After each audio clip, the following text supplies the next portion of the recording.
Memorial Foundation will be giving a $60,000 check to the family of Ella French, the Chicago police officer shot to death on Saturday. But they're also asking questions about why so many Chicago cops are in the line of fire. Dane Placco reports it has been a bloody year for police, and many are calling it quits.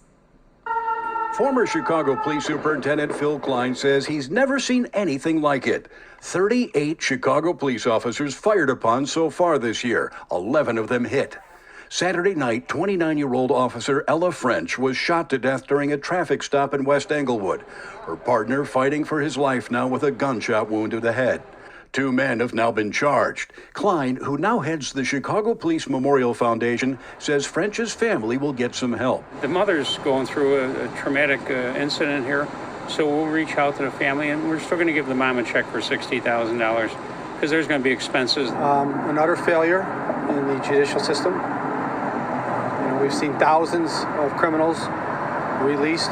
19th Ward Alderman Matt O'Shea represents Southside neighborhoods filled with Chicago cops, signs of support up and down Western Avenue. O'Shea says it's a complicated problem, but it's clear police don't get enough support from City Hall. When I talk to police officers on the street, I hear repeatedly they feel that leadership in this city, that people in this city do not support them. And the number of cops on the force is down nearly 1,000 compared to just a couple years ago, with early retirements and fewer heading to the academy. These cops are coaches, they're Boy Scout leaders, they're your parishioner at church sitting next to you. They all want to go home to their family at the end of the day. Dane One boy, get those officers right at the corner 6-3 and Bell. I want a perimeter set up 3 blocks north, south, east, west of that location. As news of the shooting emerged, so did this hard-stopping audio of the scanner traffic. And now the dispatcher you hear handling the call is being hailed as a hero for his quick thinking and his composure. Tia Ewing filed this story earlier tonight. I got an officer down, 10-1, 6-3 and Bell. Officer down, shots fired at the police.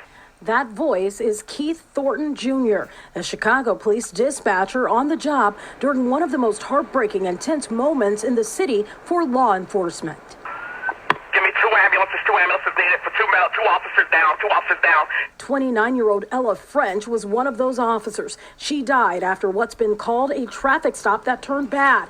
Another officer is fighting for his life here at University of Chicago Medical Center. We're transporting both officers to UFC Hospital. I want all of 63 going eastbound stopped. Thornton has been on the job since 2001. In this Facebook post, he says he had backup on the scene at 63rd and Bell in a matter of seconds and had streets shut down for 5 miles all the way to the ER doors at the hospital. While you're driving, the officer in the back with her, take the vest off and start compressions now. You got the air. 736, compression started almost 50 minutes ago. Okay, excellent. Keep it rolling, baby. Keep it rolling. We got it coming. They know you're coming in. And units that are at UFC Hospital, have those doors open for me. Have them open, guys. Have them ready.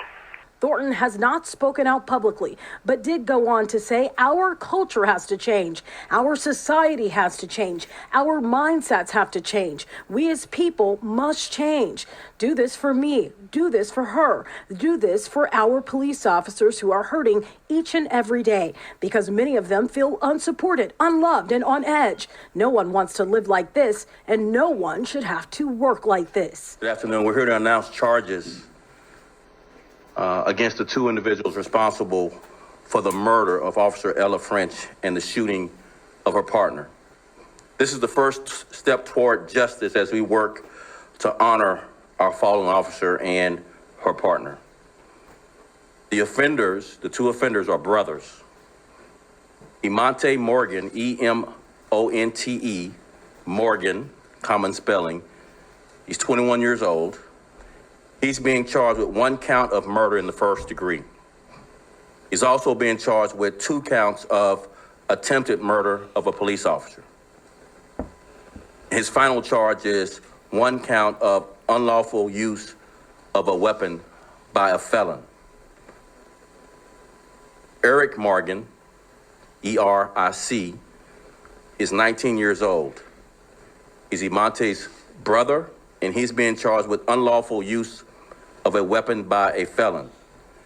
He's also being charged with 1 count of aggravated unlawful use of a weapon with a prior conviction, as well as obstruction of justice. The young woman who was in the car with the two Morgan brothers has not been charged. Each gun recovery is a potential deadly force encounter, as I've said many times at this podium, every Monday after a violent weekend. But we so tragically saw that come to light much more so with the tragic events of Saturday night. I am here as mayor to declare today an official day of mourning for our city. All city buildings will have flags at half-staff, and I call upon all other private buildings to do the same. Tragedy has struck again. We mourn the loss of a young officer. And as I did privately in the early morning hours of today, I want to publicly offer condolences to her mother, her brother, family, and friends. Please keep this officer in your prayers.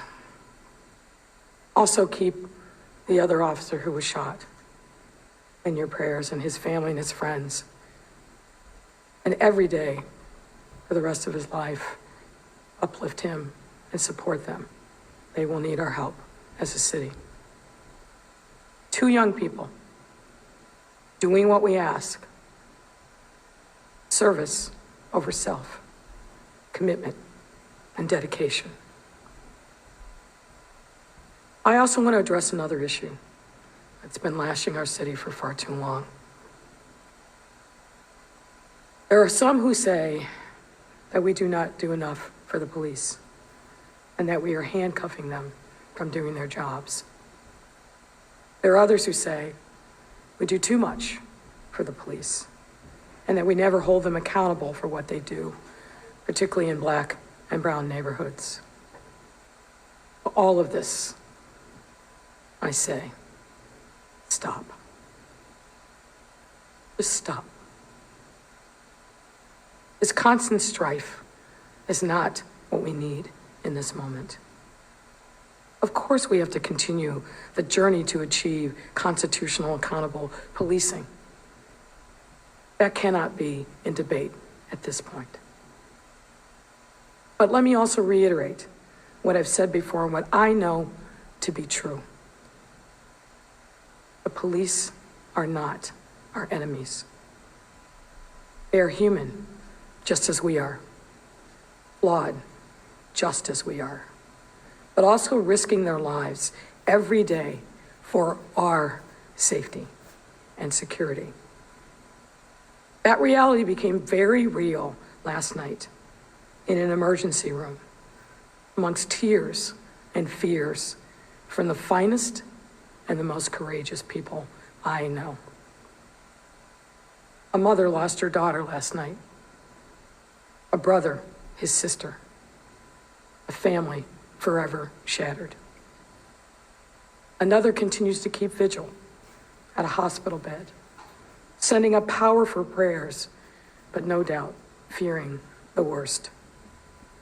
They are hurting, understandably so.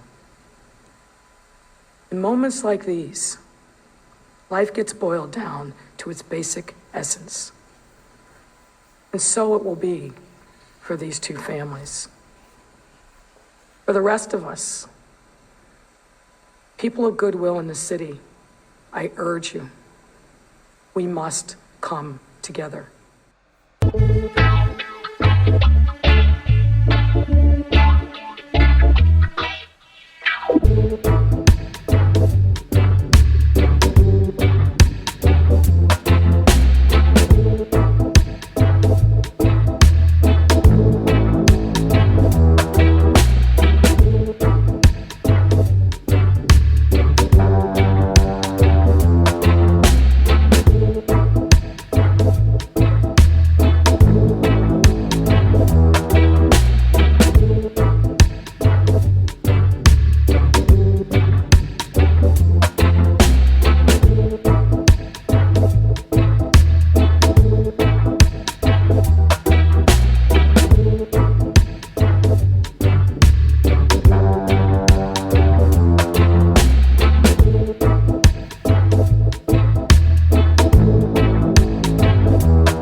right, good evening. May 19th, 2021, special update here about the general meeting from this afternoon. I just want to let everybody know that today the membership spoke loud and clear. There was a motion from the floor and a second from the floor with a unanimous vote with 0 dissent for a no confidence vote against the mayor, the superintendent, and the first deputy. The basis for this no confidence vote is pretty simple. It's twofold. It's a lack of respect for the Gold Star families and the cancellation of the St. Jude parade. Not only the Gold Star families, but our members who look forward to remembering the fallen every year.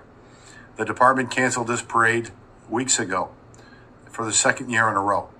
We were on record as giving them, leeway on the first cancellation last year because of the 3 COVID deaths of officers in April and the dynamic of what was coming next. Nobody really knew. However, a year later, we've all kind of adjusted to the new reality. There is no reason why that St. Jude March couldn't have been facilitated like it had been in the past, except for the department using an excuse of COVID to not do it. The superintendent attended the service in Springfield, Illinois for the state memorial. It was a smaller service, smaller crowd, obviously in a smaller location.